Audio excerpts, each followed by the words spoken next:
하나님의 복된 말씀, 마태복음 16장 16절로 18절의 말씀, 너무 귀한 말씀인데 오늘 교회에 대한 그런 이야기입니다. 석절입니다. 합독하실 때 살아계신 하나님의 음성을 들을 수 있기를 원합니다.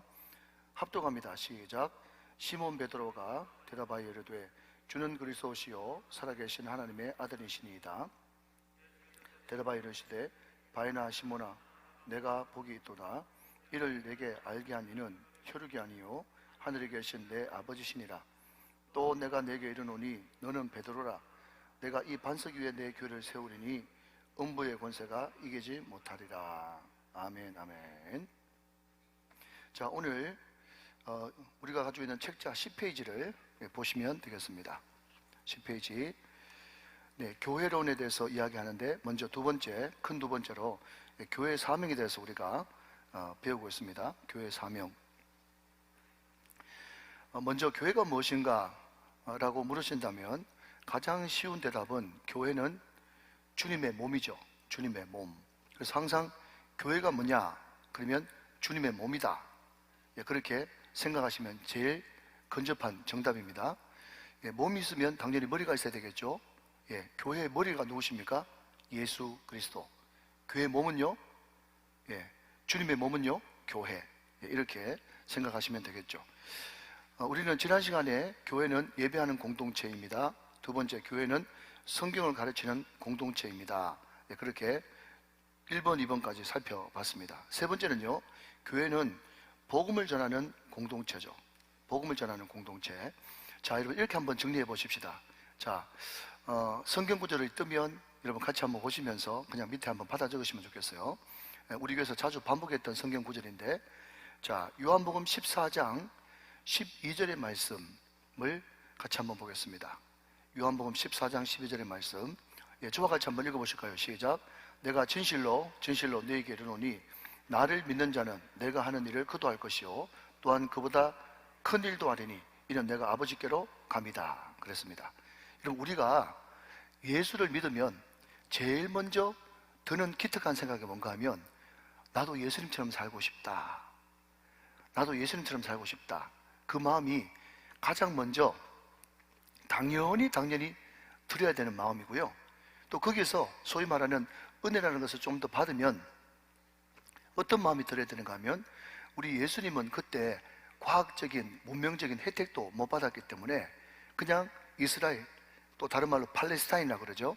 그 지방에서 그냥 걸어 다니면서 배를 타고 전도하고 선교하셨다면 나는 과학 문명의 혜택을 받아서 비행기도 타고 또 여러 가지 방송도 있고 여러 가지 방법을 통해서 예수님이 한 일보다 더 큰 일도 내가 하고 싶다. 그런 소원이 들어야 그게 특별한 것이다, 정상이다. 시작. 정상이다 하는 것입니다. 자, 그러면 예수님이 하신 일을 나도 하고 싶다, 이것이 정상인데, 그러면 예수님께서 이 땅에 오셔서 뭘 하셨는데요? 그렇게 물어보시면, 자, 여러분 마태복음 9장 13절 말씀을 같이 한번 보겠습니다. 마태복음 9장 13절의 말씀. 너희는 가서 내가 긍휼을 원하고 제사를 원하지 아니하노라 하셨듯이 무엇인지 배우라. 그 다음 시작. 나는 의인을 부르러 온 것이 아니요 죄인을 부르러 왔다. 예수님이 이 땅에 오신 목적이 뭐라고요? 잘난치 않은 의인 부르러 온 것이 아니라 나는 세리처럼 죄인입니다, 이렇게 토설하고 자복 회개하는 그 죄인들을 부르러 왔다는 거예요. 자, 다시 한번요. 의인은 없나니? 하나도 없어요. 모든 사람이 죄를 범하였으면 다 죄인이에요. 저와 여러분 죄인이죠? 죄는 뭡니까? 하나님이 하라고 한 것을 하지 않는 것도 죄요. 하지 말라고 한 것을 한 것도 죄입니다. 죄 중에 가장 큰 죄는 창조주 되시는 하나님, 구세주 되시는 예수님을 믿지 않는 죄. 그게 가장 큰 죄죠. 그러니까 이 땅에 72억이 넘는 인구가 있는데 그럼에도 불구하고 그 많은 사람들 가운데 죄 없는 사람이 한 명도 있다 없다? 없어요. 그러니까 여러분, 우리는 다 죄인입니다. 그렇기 때문에 우리는 구세주와 주님이 필요합니다. 그래서 우리 예수님이 이 땅에 오신 것입니다. 하나님 자신 대신 예수 그리스도가 이 땅에 오셨어요. 뭐 때문에 오셨다고요? 죄인을 부르러 왔습니다. 또 한 구절 더 볼까요? 누가복음 19장 10절 말씀. 누가복음 19장 10절 말씀 보시면 예수님이 오신 목적을 이렇게 이야기하고 있습니다. 또 같이 읽어요. 시작. 인자가 온 것은, 인자가 누구죠? 예수 그리스도. 인자가 온 것은, 시작, 잃어버린 자를 찾아 구원하려 함이라. 예수님이 이 땅에 온 것은 결국 죄인 구원하시려고, 원래 하나님의 백성인데 마귀에게 빠져서 잃어버린 자, 저와 여러분을 찾아 구원하시려고 이 땅에 오셨다는 거예요. 예수님의 오신 목적이에요. 자, 여러분, 우리는 명확하게 먼저 알아야 됩니다. 예수님이 왜 오셨는가? 예수님이 왜 오셨는가? 예수님이 왜 오셨다고요? 죄인을 부르러 오셨다. 예수님이 왜 오셨다고요? 잃어버린 자를 찾아 구원하러 오셨다. 이것을 먼저 명확하게 알아야 됩니다. 자, 그런데 안다고 해서 그것이 삶으로, 행동으로 나타납니까? 아니죠. 그 삶이, 그 알림이 행동으로 옮겨지려고 그러면 성령의 힘과 성령의 능력이 필요하다고 제가 말씀을 드렸습니다. 여러분, 제가 망자에 대해서, 죽은 사람에 대해서 이름까지 거명하면 그분한테 지극히 신뢰고, 또 우리가 아무리 교회 다녀도 또 예의가 있기 때문에 제가 그분의 실명을 대지 않습니다. 그런데 그분의 별명이 뭔가 하면요, 행복전도사예요. 행복전도사. 이화여대 국문과 이대 나온 여자인데요, 여성분인데, 그분이 여러 책을 집필했어요. 그리고 강연을요, 우리나라의 굴지의 대기업 S기업부터 시작해가지고 1,몇백 군데 강의를 나갔습니다. 그분 별명이 행복전도사입니다. 그래서 책제목을 봤더니, 행복 그거 얼마예요? 행복 그거 별건가요? 뭐부터 시작해가지고 굉장히 행복에 대해서 도전을 많이 주고, 도대체 이 말의 원저자가 누군가 알아봤더니 바로 그 여성분이더라고요. 그게 뭔가 하면, 여러분 이런 말 들어보셨습니까? 자살의 반대말이 뭐죠? 좀 오은데 좀 대답 좀 해보세요. 쿵짝이 좀 있어야지. 자살의 반대말이 뭐죠? 살자잖아요. 그 말을 그 여성분이 처음 했더라고요. 행복전도사 그분이. 그런데 그분이 물론 이 경상도 사투리로 전신만시 안 아픈 데가 없어가지고 너무 육체적으로 고통받다가 자기 남편이 먼저 자기를 목 졸라 죽이는데 이제 동조해주고, 자기 남편은 따로 죽고 해가지고 한 호텔에서 같이 동반 자살했어. 2010년도에. 여러분 어렴풋이 기억납니까? 그런 소식. 굉장히 유명한 분인데, 무슨 말인가 하면요, 행복전도사 가는 곳마다 행복을 이야기하고, 행복 그거 얼마예요? 행복 그거 별거예요? 오만 소리를 다 해도 자기는 행복했다, 불행했다. 자기는요 불행했다는 거예요. 많은 사람들한테 자살의 발등말을 살자입니다, 살아야 됩니다 하면서 일단 살아야 행복해진다고 그렇게 역설했던, 자살을 목놓아 반대했던 그분이 자기가 자살하고 죽었단 말이죠. 그럼 절대로 사람은 말대로 되는 것이 아닙니다. 우리는, 하나님의 나라는 말이 있는 것이 아니라 능력이 있는 거예요. 사랑하는 여러분, 말만 하지 말고 실제로 외칠 수 있는 여러분 되시기를 주님의 이름으로 축원합니다. 그리고 교회 공동체는 복음을 전하는 공동체입니다.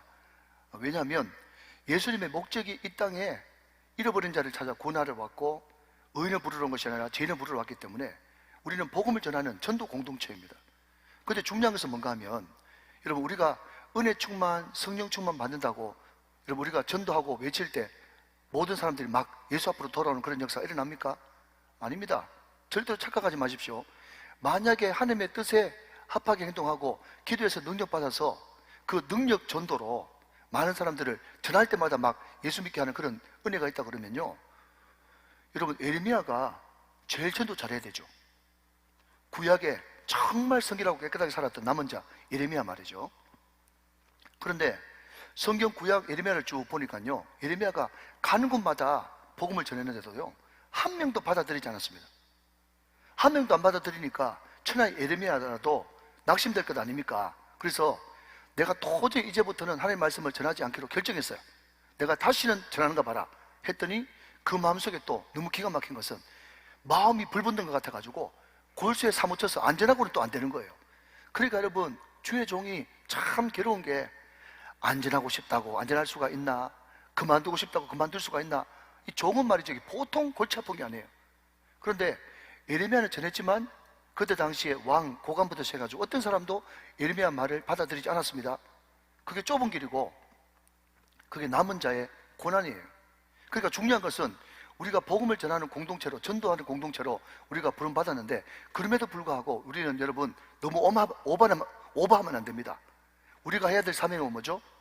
전하는 것이 우리 사명이에요. 아멘 하시기 바랍니다. 예. 하나님은 우리에게 물으실 거예요. 얼마나 많은 열매 거두었냐? 물론 하나님께서 그 기대도 있겠지만 가장 중요한 것은 네가 순종해서 성령께서 따끔따끔한 감동을 주었을 때 네가 그 감동에 불순종하지 않고 네 입을 벌려서 전했느냐? 열매는 내가 책임질 거니까 나한테 맡기고 전했느냐 안 전했느냐? 그게 하나님께서 우리들에게 요구하시는 하나님의 요구라는 겁니다. 사랑하는 여러분, 행복 그거 얼마예요? 행복 그거 별 거예요? 그러지 말고 여러분 행복자가 되시길 바랍니다. 복음 전해야 된다 자꾸 머리로만 생각하지 말고 그냥 전해버리시기를 주님의 이름으로 축원합니다. 여러분 안 되면 예수 믿고 구원받으세요 우정교회입니다. 그렇게만 해도 여러분 그게 복음이 될 수가 있는 거예요. 어떤 사람이 그 말씀 듣고 여러분 자살하려고 했다가 다시 사는 역사가 일어나는 것입니다. 하나님이 하시면 됩니다. 자, 그러면 우리가 복음을 전해야 되는데 어떤 방법으로, 어떤 도구로 우리가 복음을 전해야 될까요?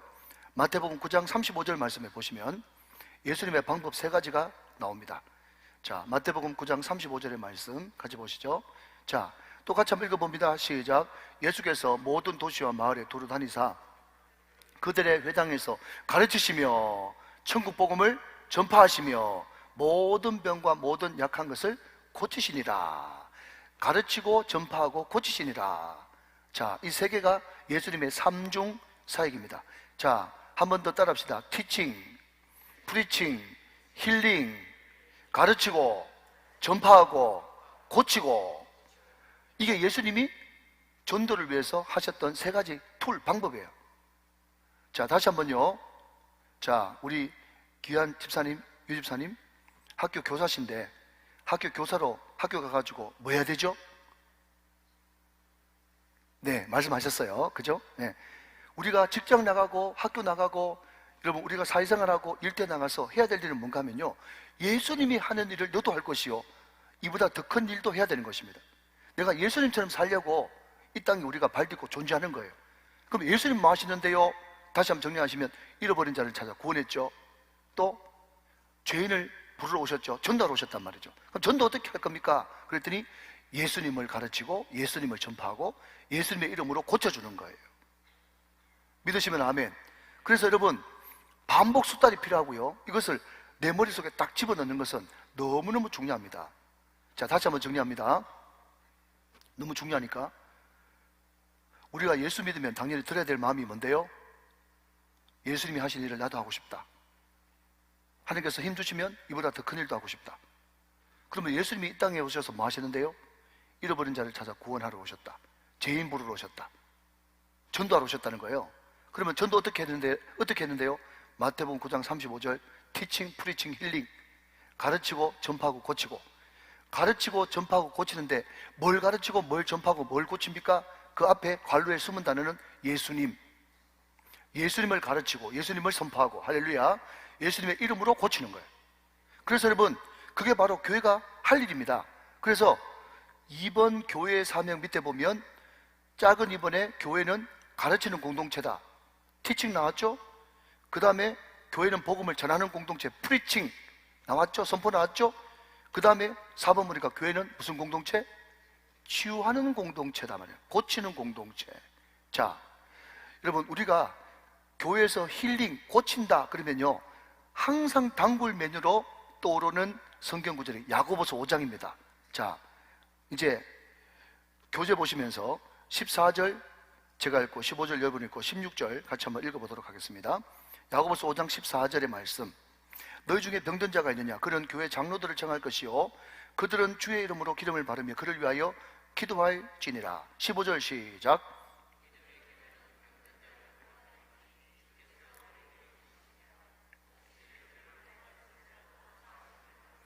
16절 다 같이 시작. 그러므로 너희 죄를 서로 고백하며 병이 낫기를 위하여 서로 기도하라. 의인의 간구는 역사하는 힘이 크민이라 그랬습니다. 자, 여러분 의인의 강구, 믿음의 기도, 의인의 강구는 병든 자를 일으킨다. 그렇게 이야기하면서 거기서 마치지 않고 제가 항상 이야기했습니다. 성경은 문맥으로 봐라 그랬습니다. 우리는 항상 형통하리로다. 시냇가에 심은 나무가 시들을 쫓아 과실을 맺으며 그 잎사귀가 마르지 않음 같으니 그 모든 행사가 다 형통하리로다. 그 형통에 자꾸 밑줄을 긋습니다.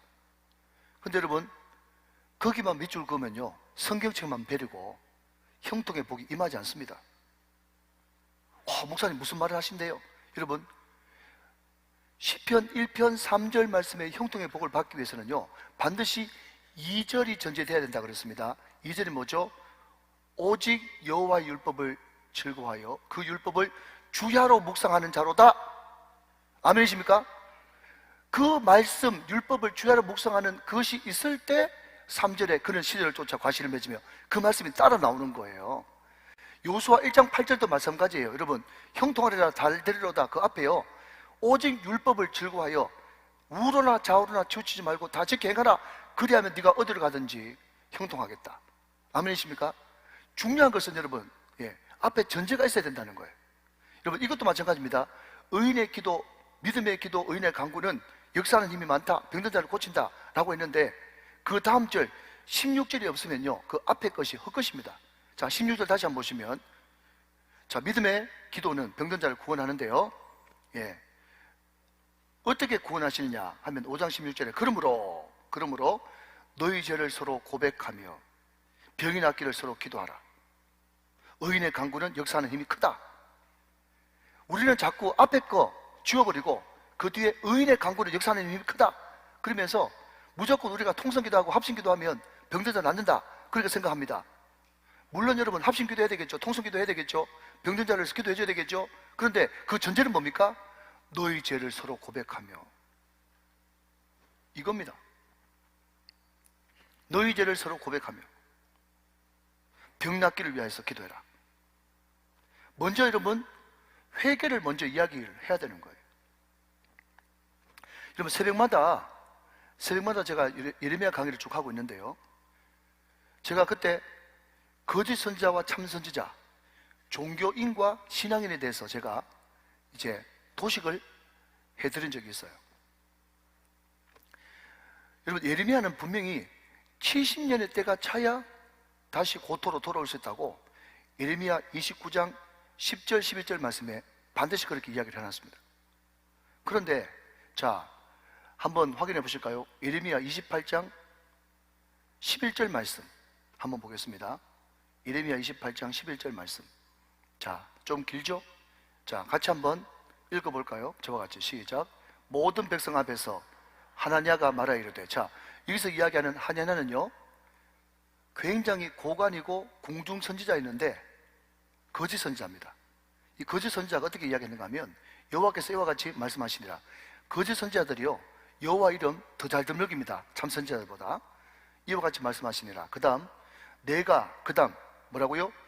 2년 안에 모든 민족의 목에서 바벨론의 왕 느부갓네살의 멍에를 이와 같이 꺾어버리라 하셨느니라 하매 선지자 예레미야가 자기 길을 가니라. 선지자 예레미야가 자기 길을 갈 수밖에 없는 거죠. 왜냐하면 더 지체 높은, 더 화려한 옷을 입은, 더 고관인 궁중 선지자가 여호와의 이름으로 뭘 덜먹입니까? 2년 안에 이 모든 고난이 끝이 날 거다라고 이야기를 합니다. 2년 안에. 하나님의 뜻은 몇 년인데? 70년인데. 제가 그래서 이런 말을 했습니다. 여러분 잘 들으십시오. 여러분, 우리가 2년이라고 하는 그 숫자에 딱 묶여버리면요, 그때부터 희망 고문 당합니다. 희망 고문. 여러분, 여기 앉아 계신 분들 가운데 코로나가 이렇게 몇 년 동안 끌 줄 예상했던 분은 거의 없을 거예요. 이게 언제 끝난다 계속해서 여러분 TV를 볼 때마다 희망 고문 당하지 않습니까? 그러니까 여러분, 우리가 이 말씀을 보면서 또 적용해 보는 것은 뭔가 하면, 우리가 코로나 언제 끝난다, 거기에 빨리 끝나게 해달라고 기도하는 것도 중요하겠지만, 먼저 저부터, 우리 우정교회부터 하나님 앞에 철저하게 회개하고 자복하면서, 하나님 내 죄를 용서해 주십시오, 이 나라 이 민족의 죄를 용서해 주십시오, 그렇게 기도하는 것이 칼과 기근과 전염병을 끊는 지름길인 줄로 믿으시길 바랍니다. 절대로 여러분 회개 없는 축복은 없습니다. 그게 바로 희망 고문인 거예요. 그러니까 하나님께서 축복을 주시려고 하는데, 하나님께서 진짜로 주시려고 하는 하나님의 마음은 미래와 희망이 있는 것인데, 그 미래와 희망은 반드시 뭐와 같이 동반된다. 철저한 회개가 전제될 때 미래와 희망이 있는 것이지, 회개가 없는 미래와 희망은 없어요. 그건 신기루입니다. 가짜입니다. 가짜. 그러니까 회개 없는 미래와 희망을 이야기하면서 계속 2년이라고 이야기하지 말고, 그러면 여러분 그것을 2년이라고 이야기해버리면요, 그게 뭐가 되는가 하면 그게 교도소예요. 교도소. 하나님은 우리를 교도소에 넣는 분이 아니라 훈련소에 넣는 분이십니다. 하나님은 우리의 교도관이 아니라 하나님은 우리의 조교십니다. 믿으시면 아멘. 회개 없는 치유, 회개 없는 미래, 회개 없는 희망은 없습니다. 단호히 없습니다. 절대로 없습니다. 그러니까 우리가 제일 먼저 드려야 되는 기도는 회개 기도인 거예요. 오늘 여러분 성경에도 보십시오. 병 낫기를 위해서 기도하는데 그 전제가 뭡니까? 너의 죄를 서로 고백하며. 이게 전제가 돼야 뭐가 임한다고요? 힐링이 임한단 말이죠. 반드시 아십시오. 여러분 몸이 약한 분들, 또 병든 분들 계시면 자꾸 그 병만을 위해서 기도하지 말고 우리는 전체를 고치고 난 다음에 그 환부를 고쳐야 되는 겁니다. 그게 뭐죠? 회개하면서 나갈 때 하나님께서 가장 필요한 때에 하나님의 방법으로 그 병도 고쳐주시는 것입니다. 오늘 저와 여러분들에게 정말 듣기 상관없고 어려운 주제지만, 그럼에도 불구하고 회개 없이는 축복도, 회개 없이는 치료도, 회개 없이는 미래도 희망도 없다는 것을 반드시 기억하시고, 여러분들이 쓸데없는 가짜 복음, 희망 고문 당하지 마시고 성경대로 믿고 성경대로 고침받게 되시기를 주님의 이름으로 축원합니다. 이게 굉장히 중요한 것입니다, 여러분. 자, 교회는 가르치고 전하고 고치는 공동체입니다 하는 것입니다. 자, 넘어갑니다. 11페이지, 교회는 구제하는 공동체입니다. 자, 거기에 여러분 화살표를 하나 달아내셔가지고요, 이렇게 하나 적어보시면 좋겠습니다. 볼펜으로 뭐라고 적는가 하면, 말씀은 보수로, 말씀은 보수, 예, 진보 보수할 때 보수로, 구제는 진보로, 이렇게 적어 놓으십시오. 예, 이 이야기를 누가 했나?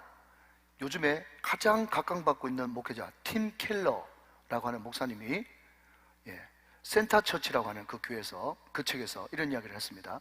여러분, 교회가 바람직한 방향으로 가려고 그러면요, 말씀은 철저히 말씀대로 보수로 가르쳐야 돼요. 아멘. 그렇지만 진보는, 여러분, 구제는 뭐라고요? 진보, 마음을 이렇게 넓혀가지고, 자, 여러분, 물론 믿는 자들에게, 선교사님들에게, 그죠? 또 어려운 미자립교 개척교회에 우리 재정이 흘러가면 참 감사하고 좋겠죠? 그러나 그럼에도 불구하고 여러분, 우리 재정이 안 믿는 사람한테 가도 됩니까? 네, 가도 됩니다. 여러분, 우리 재정이 이 동성애자들 전도하고 구제하는데 가도 됩니까? 네, 가도 됩니다. 여러분, 동성애는 죄로 돼 동성애자들은 우리가 품을 수 있어야 되거든요. 그러니까 말씀은 보수로, 구제는 진보로, 이것이 참 적절한 교회 방향이다, 그렇게 생각합니다. 자, 저를 한번 보실래요? 우리 장로님들, 권사님들, 예, 우리 장로님, 권사님들이 신앙생활 할 때, 신앙생활 한참 할 때 그 소실적인 말입니다. 예, 저만 해도 그렇으니까. 그때 특강을 하러 온 교수님이 그때 당시에 어떤 질문, 지금 생각하면 너무 황당한 질문인데, 그때 우리 소실적이 어떤 질문을 한 줄 아십니까? 여러분 한번 들어보십시오. 만약에 예수 믿는 사람들이 미스 코리아 대회 나가도 됩니까? 이래 물어봤어요. 그게 여러분 불과 20년 정도밖에 안 된 것 같아요. 그때까지만 해도요, 어떤 사람은 된다 그러고요, 어떤 사람은 절대로 그거 안 된다 그랬어요. 어디 예수 믿는 사람이 그 많은 사람들 다 TV 보는 앞에서 헐르덩 다 벗고 그때 당시에 여러분 어떤 질문이 있었는가 하면요, 예수 믿는 사람이 연예인 해도 됩니까? 이런 질문이 있었다니까요. 허허이. 여러분 지금은 어떻습니까? 여러분 예수 믿는 사람 미스 코리아 나가면 안 됩니까? 연예인 하면 안 됩니까? 그러니까 너무 이분법적으로 우리가 사고를 한 거예요. 그래서 무조건 교회 안에 있으면 거룩하다, 교회 밖에 있으면 속되다, 그렇게 이야기했어요. 근데 여러분 제가 거듭거듭 말씀드리지만 거룩하다, 속되다라고 하는 그 거룩의 개념은 상태의 개념이 아니라 관계의 개념이라고 제가 여러 번 말씀드렸습니다. 여러분 주일 성수 새벽부터 저녁까지 계속 이 자리에 앉아 있어도 마음이 콩밭에 가 있는 사람 있을까요, 없을까요? 있을 수 있습니다. 그런데 어떤 사람은 정말 피치 못하게 주일날 교대 근무를 할 수밖에 없어서 그 현장에 있지만 마음은 교회에 전적으로 있는 사람이 있을까요, 없을까요? 있습니다.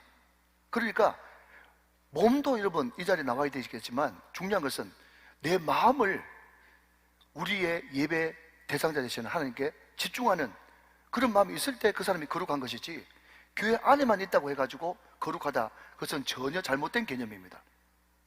마찬가지로 옛날에 여러분 어떤 교사는요 목사님한테 이렇게 이야기했다고 그러지 않습니까? 목사님, 제가 한평생 교사를 있으면서 세상 일만 하고 이제 나도 빨리 좀 조기 은퇴해가지고 교회 들어와서 주일 좀 해야 되는데, 그런 이야기가 우리 소실적만 해도요 당연하게 들렸다니까요. 그러니까 학교 교사로 하는 건 세상 일이고 교회에서 목사님, 선교사님, 전사님 하는 것은 주일이고, 이렇게 이분법적으로 생각했다니까요. 자 여러분 한번 대답해 보십시오. 그 교사, 그 선생님이 학교 현장에 가가지고 선생님께 아이들께 어떻게 하든지 삶으로, 행동으로, 말로 모범을 보이고 어떻게 하든지 복음을 직접적이든 간접적이든 전하려고 하는 그런 뜨거움이 있다, 그러면 그 교사라고 하는 그 직업이 세상 직업이에요, 성직이에요? 여보세요? 성직이죠? 장소 개념이 아니라니까요. 장소 개념이 아니고 지금 관계 개념이에요. 관계 개념. 이걸 잘 아셔야 됩니다. 그런데 어떤 주의 종은요 하나님께서 영화로운 주의 종의 자리에 세워주셨음에도 불구하고 말씀 준비도 안 해, 기도도 안 해. 늘 마음이 딴 데로 가 있어, 콩밭에 가 있어. 그 사람이 아무리 성직자라 그래도 그 사람이 여러분 성직입니까? 지금 속된 사람입니까? 속된 사람이라는 거예요. 그러니까 여러분 그 사람이 어떤 직분을 가졌느냐, 성직자냐 목사냐 아니냐, 그게 문제가 아니고요 항상 관계 개념인 것입니다. 관계 개념. 마찬가지로 구제도 여러분 얼마든지 예수 믿는 사람들 아닌 대상에게도 흘려보낼 수 있습니다. 그렇기 때문에 더 사고를 넓히셔야 되고요 구제는 진보로, 말씀은 보수로, 이것이 너무너무 중요한 개념이 될 것 같습니다. 자 6번, 교회는 교제하는 공동체입니다. 교제하는 공동체. 자 여러분 저는 우리 교육자들한테 이런 이야기 합니다. 신방을 반드시 해야 된다. 신방. 왜 신방을 해야 되는가 하면요 신방을 하고 어렵지만 제자 훈련을 해가지고 성도들하고 꾸준하게 만나는 교제의 장이 있어야 말씀 전할 때 헛방 안 날릴 수 있어요. 알아듣습니까? 성도들을 모르면요 자기 혼자 적용하고 자기 만든 말만 하지 전혀 성도들한테 와닿지 않습니다. 말씀은 두 지평입니다. 말씀은 두 지평. 하나는 말씀 자체를 충분히 관찰하고 충분히 해석해가지고 이 말씀 자체가 어떤 뜻을 가지고 있고 이것이 무엇을 의미하는가, 말씀의 진의를 잘 파악해가지고 그냥 말씀 해석해버리면 그냥 주해고 주석이지 설교가 아니잖아요. 그러면 설교가 되려고 그러면 어떻게 해야 되는가 하면 예레미야 시대 때 했던 이 말씀의 진의를 2022년 오늘 현재 우정교회로 가지고 와서 그러면 우리 삶에 이 말씀을 어떻게 적용할 것인가, 그것을 제대로 전해줘야 말씀과 현장의 만남, 말씀과 현장이라고 하는 두 지평의 만남이 이루어지는 거예요.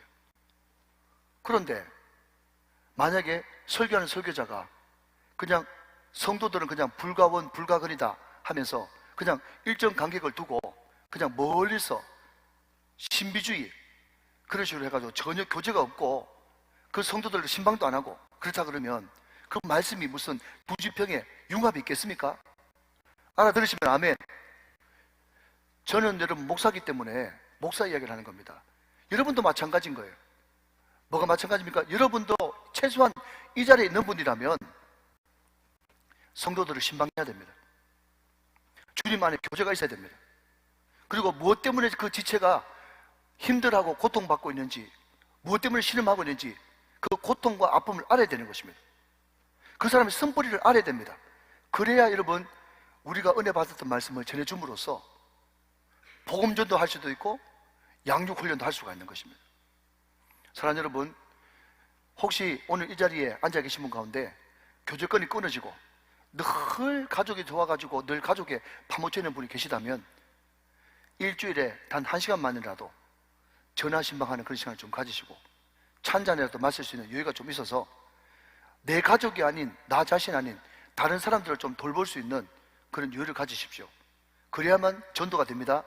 그래야만 양육훈련이 될 수가 있는 것입니다. 꼭 여러분 교제를 가지고 양육훈련이 하는 것이 아니라 내가 자연스럽게 통하면서도 얼마든지 양육훈련이 되어지는 거예요. 교회는 교제하는 공동체입니다. 꼭 주님 안에서 아름다운 교제가 있으시기를 주님의 이름으로 축원합니다. 자, 7번째는 교회는 기도하는 공동체죠. 기도하는 공동체. 자, 여러분 저를 한번 보실래요? 여러분 어떤 직분자가 있어요. 어떤 설교자가 있어요. 그런데 그분이 어릴 때부터 모태 신앙이라 가지고요 말을 너무 청산유수같이 잘합니다. 근데 여러분 혹시 그런 사람 보신 적 있습니까? 이분이 말을 너무너무 잘하는데 말은 전혀 아도 없고 그냥 막힘없이 쭉 이야기를 하는데 여러분 속으로 그런 생각 있잖아요.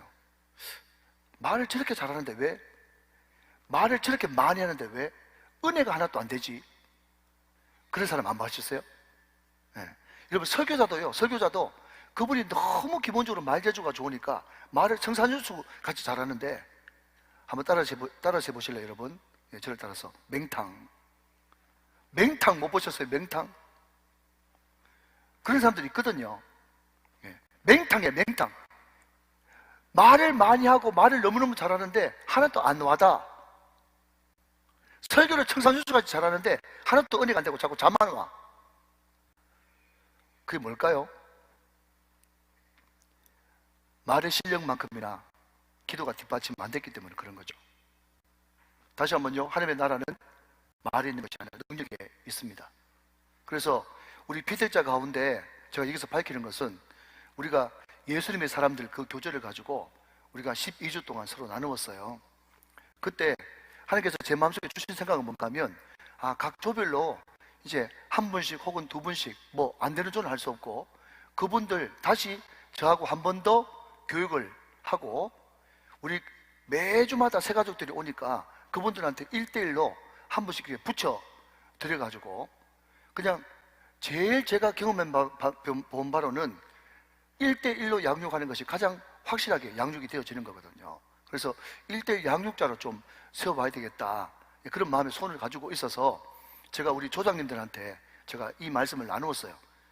그 장로님 또 우리 목사님 전사님 우리가 지금 조장을 하고 있는데 우리 조원들 가운데서 정말 양육이 탁월하게 잘 되고 정말 요절 암송도 잘하고 그렇게 열심히 하는 분들 그냥 한 분씩 아니면 없으면 할 수 없고 그분들 뽑아서 1대1 양육자로 내가 좀 세우려고 그러는데요. 그렇게 말씀을 드렸더니 우리 장로님 중에 한 분이 하시는 말씀이 뭔가 하면 목사님 당연히 알아서 하시겠지만 말 잘하고 똑똑하고 요절 암송 잘한다고 되는 것이 아니고 그 안에 불이 있는 사람을 좀 택했으면 좋겠습니다. 그렇게 이야기를 해요. 참 지당하신 말씀이에요. 여러분 제가 왜 이 예화를 드는지 일맥상통이 되십니까? 아무리 그 사람이 요절 암송 잘하고 공부 잘하고 원래 공부 좋아하는 사람이 있어요. 여러분 공부도 중독이거든요. 저도 해봤지만 공부도 중독이라고 재밌어요. 재밌어. 그런데 공부만 진탕하고 숙제는 잘해냈는데 맹탕이에요. 맹탕. 오늘 주제는 맹탕이네. 네. 여러분 혹시 말은 청산유수가 잘하는데 여러분 혹시 맹탕 없어요? 맹탕? 기도하셔야 됩니다. 교회는 기도하는 공동체입니다. 참 감사한 것은 각 목장별로 하나님께서 참 많은 은혜를 주셔가지고 목사님 우리 목장은 원하는 목장 식구들이 금요 철야 때 한 달에 한 번씩 꼬박 교회에서 자면서 철야하기로 했어요. 그 이야기 하길래 너무너무 감사한 거예요. 여러분 철야 많이 하세요. 그리고 지금 하루 1시간 이상 기도하기 운동을 하는데 우리 목장 식구들은 될지 안 될지는 모르겠지만 하루에 3시간 기도 운동을 좀 하고 있어요. 그것을 보고 좀 유식한 말로 청출어람이라고 이야기해요. 청출어람. 목사님은 하루에 1시간 기도하라 그러는데 목자는 그걸 받아가지고 목원들한테 3시간 기도하자. 얼마나 좋아요. 여러분 1시간은요 1시간 기도하는 사람은요 기도 용사예요. 3시간 이상 기도하면 기도 특공대. 아시겠습니까? 여러분 기도 용사 다 되시길 바랍니다. 기도 특공대 헌신하시길 바랍니다. 하루에 최소한 2.4시간 이상 기도하는 그런 사람이 있다면 우리 교회는 엄청난 부흥이 일어날 것입니다. 자, 표에 있는 거 한번 봐보시죠. 자, 표에 있는 거 보시면 그리스도인의 심장, 그게 뭐예요? 예배입니다. 자, 대답하셔야 돼요. 안 그러면 여러분 다 졸고 있다고 제가 착각할 거예요. 그리스도인의 심장이 뭐죠? 그리스도인의 호흡기관이 뭐죠? 그리스도인의 소화기관이 뭐죠? 그리스도인의 혈관이 뭐죠? 그리스도인의 입과 얼굴이 뭐죠? 그리스도인의 손과 발이 뭐죠? 봉사입니다. 자, 교회는 이런 모습이 돼야 된다. 자, 우리 3번 잠깐만 하고 오늘 여기까지 하도록 하겠습니다. 자, 여기에 신본주의라는 것이 나옵니다. 신본주의. 자, 신본주의의 네모로 한번 박스 한번 쳐보시고요. 11페이지 중간쯤에 신본주의. 자, 4번에 넘어가서 먼저 신정주의. 신정주의, 거기에 네모 박스를 한번 쳐보십시오. 신본주의가 뭐냐? 신정주의가 뭐냐? 같은 맥락입니다. 자, 여러분 우리는 장로교지 않습니까? 장로교인데 장로교의 가장 큰 줄기는요 민주주의입니다. 민주주의. 다시 한번. 네, 감사합니다. 민주주의예요. 그런데 뭐가 민주주의냐 하면요 교회의 대표인 목사와 교인의 대표인 장로, 장로에는 두 반이 있으니 말씀과 치리를 겸하여 하는 장로를 목사라고 부르고 치리만 하는 장로를 치리 장로라고 부르는데 교회를 대표하는 목사 장로와 교인들을 대표하는 치리 장로가 같이 모여서 교회를 민주적으로 잘 운영하는 정치 제도를 가진 것을 장로교라고 한다. 이렇게 헌법에 기록되어 있어요. 자, 어떤 사람들은 착각합니다. 여러분 제가 그것이 아니라는 것을 강조하기 위해서 여러 번 이야기하는데요. 대한예수교 장로회, 그러니까 장로님이 주인이구나 이렇게 생각하시면 안 돼요. 예, 저도 장로예요. 저도 장로. 저는 무슨 장로라고요? 목사 장로예요. 목사 장로. 자, 고개를 좀 끄덕여 보세요. 예, 저는 목사 장로고 우리 장로님들은 치리 장로입니다. 근데 거기에서 여러분 어떤 의견이 갈려졌을 때 목사는 혼자임에도 50이에요. 알겠습니까? 목사는 혼자도 50이에요. 장로님은 100명이라도 50이에요. 왜 그러느냐? 목사가 없는 교회를 미조직교회 내지는 허위교회, 교회가 아니다 해서 허위교회 내지 미조직교회라고 이야기를 합니다. 목사, 장로가 같이 조직되어 있는 교회를 조직교회라고 이야기합니다. 그러니까 항상 교회되기 위해서는 목사가 있어야 되고 장로가 있어야 조직교회가 되어지는 거예요. 여러분 좀 옆으로 좀 나갔습니다만은, 그래서 우리가 교회가 몇 군데 이제 모인 것을 그 상회기관을 노회라고 하는데, 노회에 원래는 노회장, 뭐 시찰장, 무슨 부장 이런 것들도 다 조직교회 목사님들만 하게 돼 있어요. 왜요? 조직교회만 정식 교회이기 때문에 그렇다는 것입니다. 자, 이런 것은 알 필요가 별로 없고, 그러면 교회가 무조건 민주주의냐? 아니에요. 그것은 인간적인 측면에서 민주주의고요. 교회의 가장 차원 높은 정치 제도는 신정주의입니다. 신정주의. 신정주의가 가장 큰 틀이고, 신정주의적인 요소가 있고, 그 다음에 인간적인 요소에는 민주적인 그런 요소가 있어야 된다는 거죠. 신정주의와 민주주의가 교회를 구성하고 있는 신본주의와 인본주의의 양날개입니다. 좀 어렵나요? 자, 다시 한번 바꾸면, 신정주의가 뭐냐? 하나님이 직접 통치하시는 정치제도예요. 그러면 하나님이 뭘로 통치하시느냐? 뭘로 통치하시죠? 말씀으로 통치하십니다. 그러니까 목사도 본인이 전하는 그 말씀, 본인이 전하지만 하나님께서 저를 통해서 누가 말씀하시는 거예요? 하나님이 말씀하시는 거죠.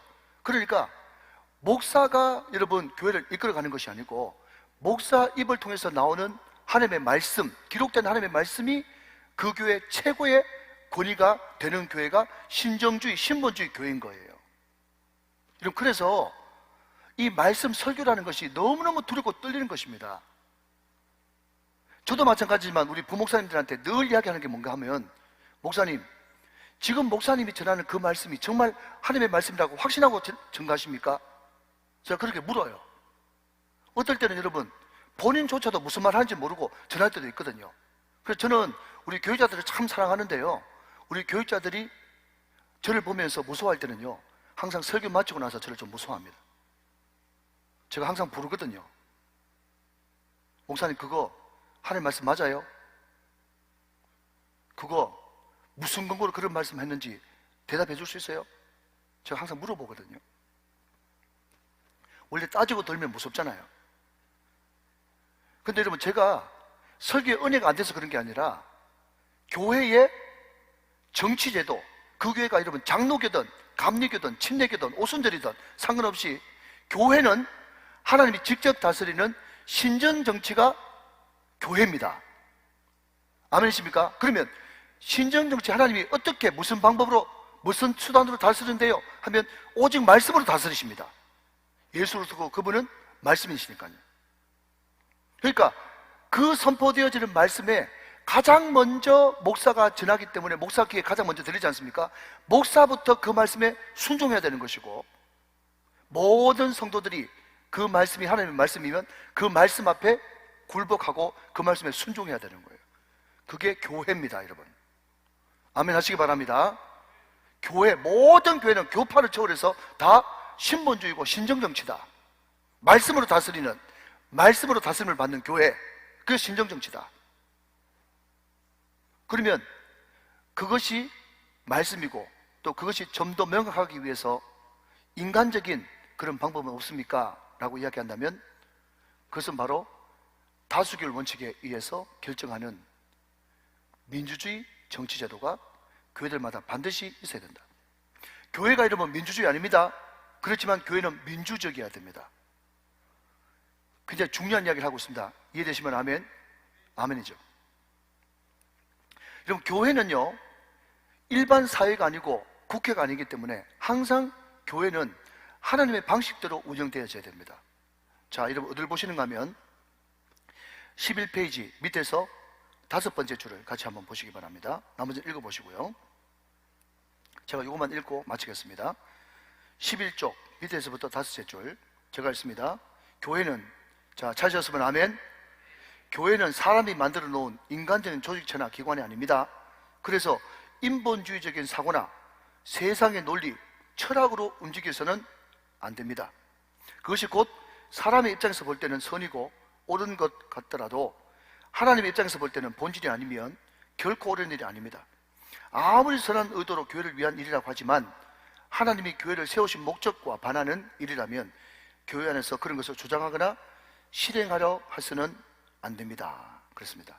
여러분, 이 말을요, 이렇게 예를 한번 들어보고 마치겠습니다.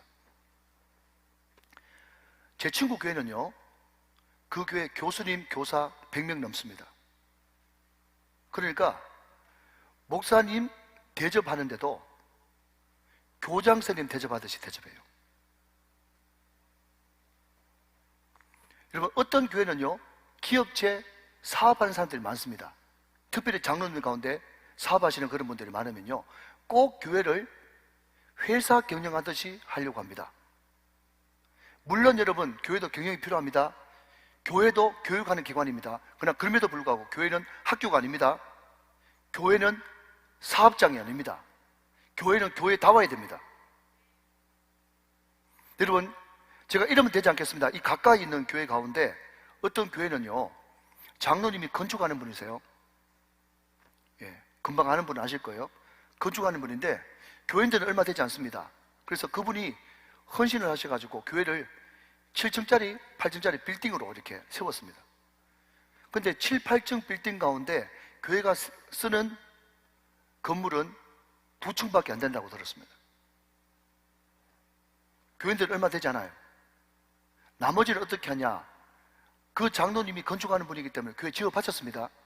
교회는 얼마 안 되기 때문에 8층 가운데 2층만 교회에서 씁니다. 나머지는 뭘 하냐? 1층부터 6층까지는 임대 줘가지고 임대에서 나오는 수입으로 교회를 꾸려갑니다. 여러분, 새로운 방식입니까? 야, 제가 사업하시는 분한테 그런 이야기 했더니, 목사님, 획기적이고 정말 좋은 방법이네요. 이렇게 이야기해가지고 제가 그 입을 때리고 싶었습니다. 잘 들으십시오, 여러분. 교회에서 임대사업 해도 됩니까? 세월이 지나도 그건 안 되는 거예요. 그 장로님이 교회에 헌신해가지고 그 건물을 지어 바친 거 너무너무 잘한 거예요. 그런데 임대 수입이 나와가지고 교회는 얼마 안 되는데 재정이 풍부하지 않습니까? 그러니까 문제는 뭐냐? 성도들이 헌금을 안 합니다. 왜? 이미 그 임대 수입이 얼마나 된다는 것을 세상 사람들, 평신도들은 너무 잘 알거든요. 자, 그러면 성도를 부담 없고 헌금 안 하고 헌금 부담 안 주고 그러면 이 교회는 헌금 안 해도 되는가 보다 하면서 교인이 많이 몰려오겠죠? 참 희한하죠. 그런데 여러분, 헌금 부담 안 주는 교회가요, 성도들 안 갑니다. 왜? 교회가 아니거든요. 성도들은요, 헌금해야 복을 받습니다. 헌금 이야기하니까 또 그만 마스크를 탁 쓰고 아멘을 안 하십니다. 여러분, 헌금해야 복을 받습니다. 이 세상에 가장 큰 심은 대로 거두는 법칙입니다. 한번 따라 하실까요, 여러분? 감사가 많은 곳에 축복이 많고, 전도가 많은 곳에 영혼 구원이 많고, 기도가 많은 곳에 응답이 많다. 여러분, 이게 뭐 특별한 이야기입니까? 이게 다른 말로 바꾸면요, 심은 대로 거두는 법칙이에요. 심은 대로 거두는 법칙이라고. 이게 가장 이 세상에 있을 때 가장 큰 원칙입니다. 심은 대로 거두는 법칙. 이것은 이 세상에 있는 동안에 벗어날 수가 없어요. 그 성도들 헌금 안 해도 된다? 헌금 전혀 부담 가지지 마십시오. 어떤 또 튀는 목사는 헌금 없는 주간 그런 것도 만들어가지고, 제가 그런 이야기를 보면서 제발 멋있는 척 좀 하지 말았으면 좋겠다 이런 생각이 들어요. 여러분, 교회를요 세상 방식으로 이끌어가면 안 됩니다. 교회는 교회답게 이끌어가야 되는 거예요. 그게 바로 신정주의고 신본주의인 거예요. 여러분, 교회는요 매 시간마다 헌금 드려야 됩니다. 교회는 절대로 헌심이 아닙니다. 헌신입니다. 잘 들으십시오. 마지막입니다. 교회는 절대로 헌신해야지 헌심하면 안 됩니다. 무슨 말인가 하면요, 목사님, 제가 이번에 사업해가지고 큰 거 한번 더 드리면 제대로 헌금하겠습니다. 그게 바로 헌심이에요. 헌신은 뭐냐? 하나님, 내가 큰 사업을 앞두고 있지만 내가 지금은 월 수입이 얼마 되지 않아. 10만 원 11조 드리지만, 5만 원 11조 드리지만 하나님, 내 물질을 정직한 물질을 받아 주시옵소서. 그 헌신이 있을 때 하나님께서는 기적을 일으켜 주시는 것입니다.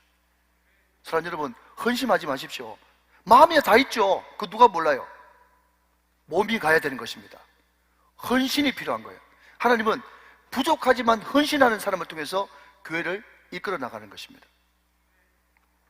우리 교회가 저부터 내가 전하는 이 말씀이 정말 하나님의 말씀인가, 그것을 깊이 고민하면서 한 구절 한 구절 충분한 말씀에 배경하여서 말씀을 제대로 전해야 되는 것이고, 저부터 시작해서 우리 모든 성도들이 말씀 앞에 굴복하고 말씀이 우리 교회를 이끌어 나가는 신정주의 통치가 우리 교회 가운데 충만히 넘치시기를 주님의 이름으로 축원합니다.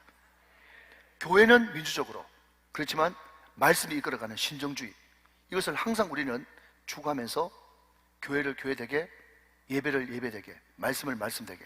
할렐루야.